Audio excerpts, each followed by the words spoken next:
Bharatiya Janata party ने मध्य प्रदेश में वैचारिक और संख्या बल दोनों की दृष्टि से एक बड़ा संदेश दिया है।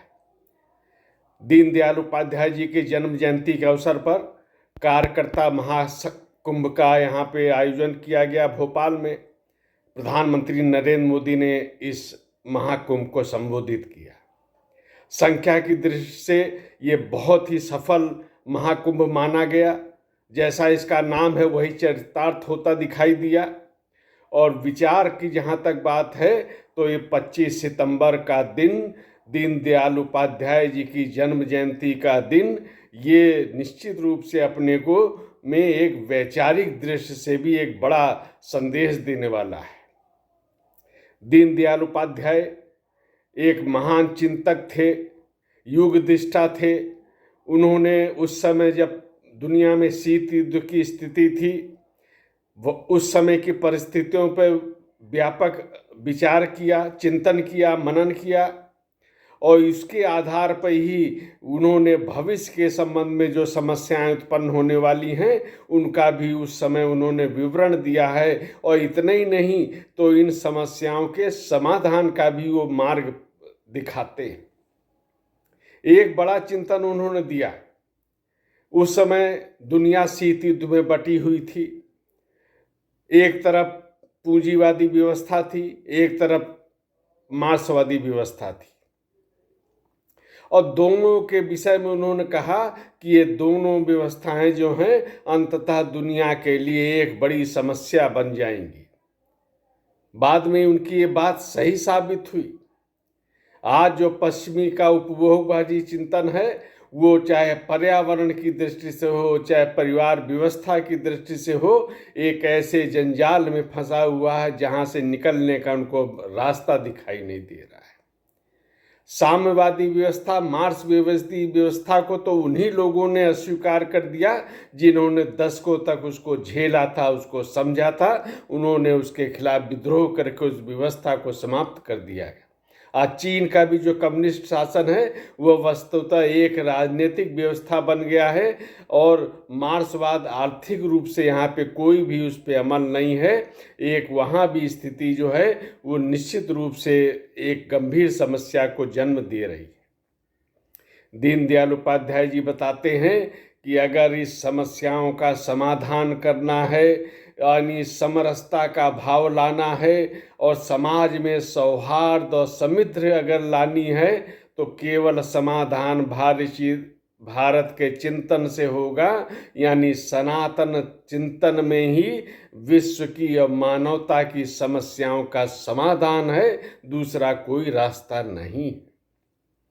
और यही संदेश जो है सनातन का, ये केवल अर्थव्यवस्था तक सीमित नहीं, यह केवल समाज व्यवस्था तक सीमित नहीं, बल्कि इसमें पर्यावरण का भी चिंतन है और व्यापक एक मानव के दृष्टि से, समाज की दृष्टि से, राष्ट्र की दृष्टि से, उससे बढ़ते हुए आगे मानवता के लिए, वसुधा के लिए, विश्व के लिए भी एक कल्याण का मार्ग है, कल्याण का चिंतन है।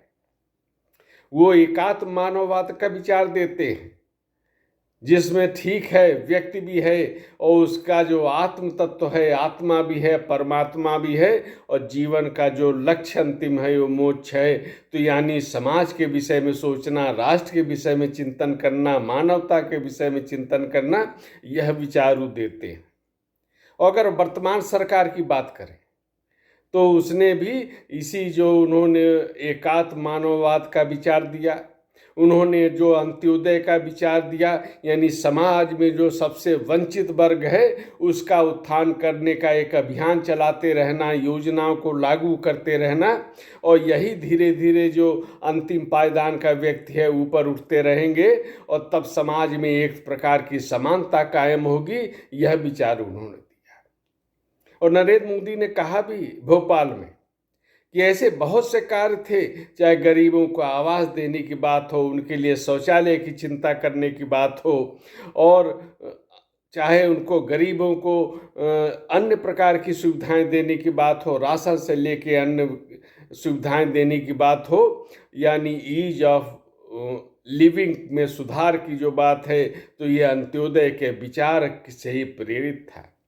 शिवराज सिंह भी उदाहरण देते हैं कि 19 महीने तक कमलनाथ की यहाँ सरकार रही और उसने ये जो गरीबों के कल्याण की योजनाएं थीं, जो अंत्योदय से प्रेरित योजनाएं थीं, उनको रोकने का काम किया, और केवल इसलिए कि इसका श्रेय कहीं नरेंद्र मोदी को न मिल जाए। हमने देखा है पश्चिम बंगाल में भी और राजस्थान की सरकारों ने भी यही कार्य किया है। उन्होंने भी यही किया कि अगर नरेंद्र मोदी की जो योजनाएं हैं गरीबों के कल्याण की, उनसे कहीं नरेंद्र मोदी को श्रेय न मिल जाए, इसलिए गरीबों के हित को भी रोकने का काम किया गया, अंत्योदय के विचार को भी रोकने का काम किया गया।